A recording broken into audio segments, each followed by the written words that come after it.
Coming up on Mountain News this morning, Britain's former prince now under criminal investigation.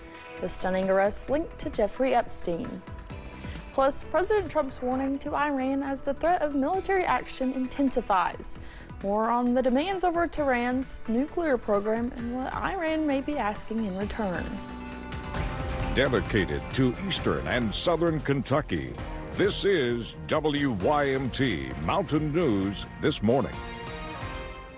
Welcome to Mountain News This Morning. I'm Neely Green here with you on this Friday, February 20th.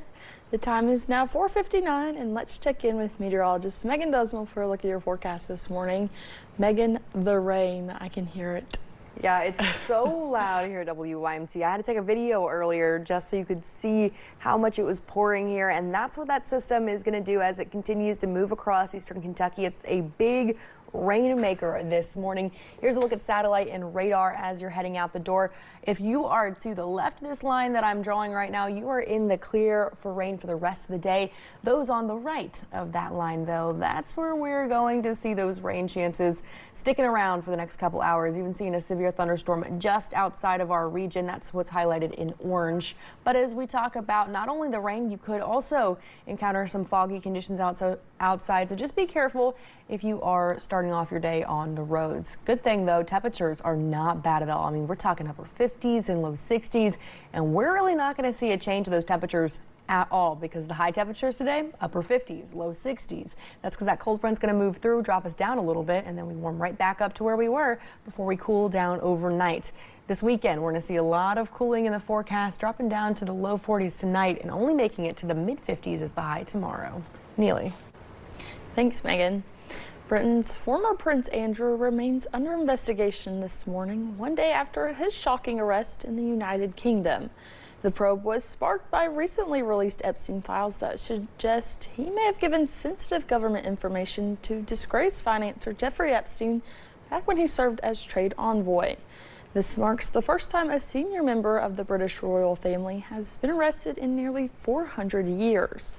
CBS News' Jared Hill has more from New York.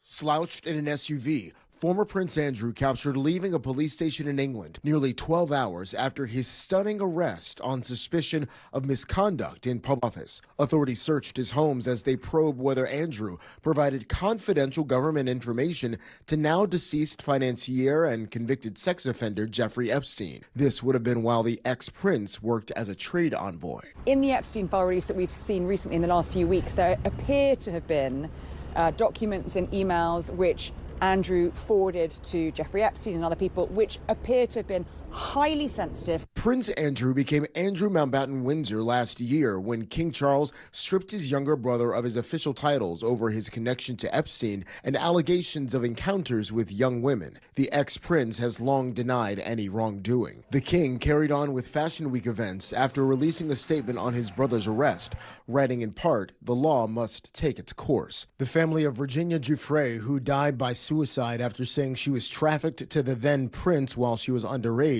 welcomed the news. This is the thread that we need to continue to pull to uncover the further allegations. The historic development sent shockwaves through the United Kingdom. Obi gets what he deserves. Until something is proven in court, it's not fair to judge. President Trump, when asked about Andrew. I think it's very sad. I think it's so bad for the royal family. If charged, the former prince could face up to life in prison. Jared Hill, CBS News.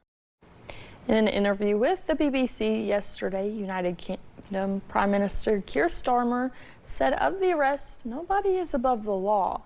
Australia's Prime Minister also weighed in, calling Andrew's arrest an extraordinary fall from grace. The search for Kentucky native Nancy Guthrie is now in its third week. Investigators are hoping DNA found in and around the 84-year-old Tucson home could lead to a suspect. DNA from a glove found nearby wasn't a match for anything in the FBI's criminal database. But the Pima County Sheriff's Department says they're also turning to forensic investigative genetic genealogy, or FIG, for potential matches. It incorporates public genealogy databases with DNA analysis and looks at an entire family tree. It's helped crack high-profile cold cases, and it's used by police here in Kentucky. And there will be a forensic genealogist who will take that known DNA sample, and then through their investigative techniques, they will grow a tree, and they will see where that tree takes them, and they will connect the dots. And with the forensic genetic genealogy, that is even a bigger lens that law enforcement can look through, because it doesn't just identify one single person. It will help identify possible family members.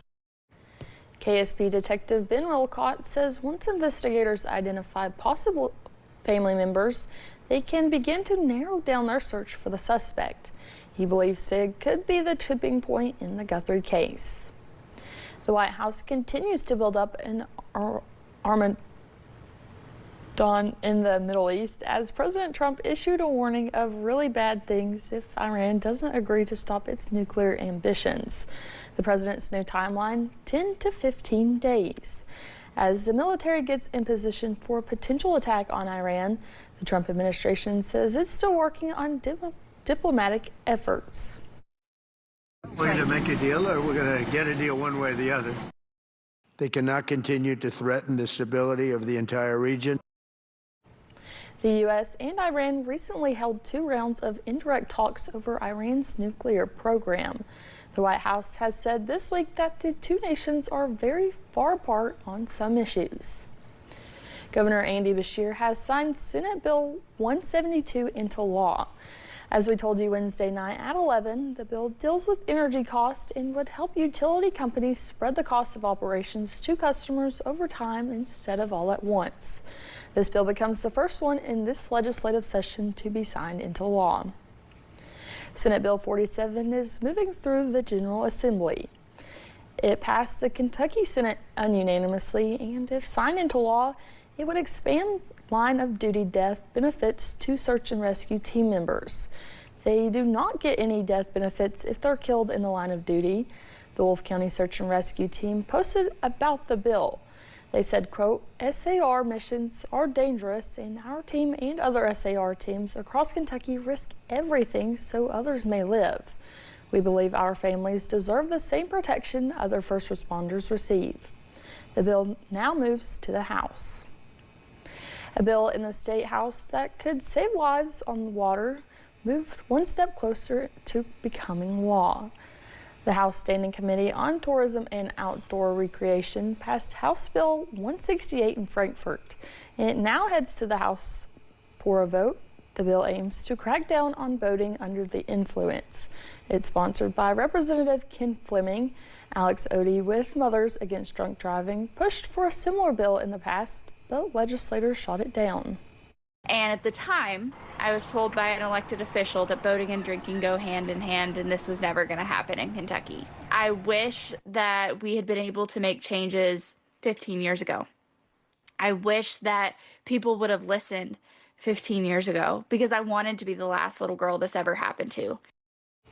Audie says in an ideal world, the laws would just say vessel, making no difference between a vehicle and a boat, but she says she's grateful just to see progress on this bill. Actor Eric Dane has died. Dane shared publicly that he had been diagnosed with ALS, also known as Lou Gehrig's disease, last year. He was best known for his role in Grey's Anatomy and Euphoria. Dane married actress and Knott County native Rebecca Gayheart in 2004, and they have 2 daughters together. They had reportedly separated for several years, but remained close friends. Eric Dane was 53. Well, thanks for getting your day started with us here on Mountain News This Morning, a program that helps veterans overcome trauma through the healing power of horses. And we're continuing to track storms as we're heading through the next several hours.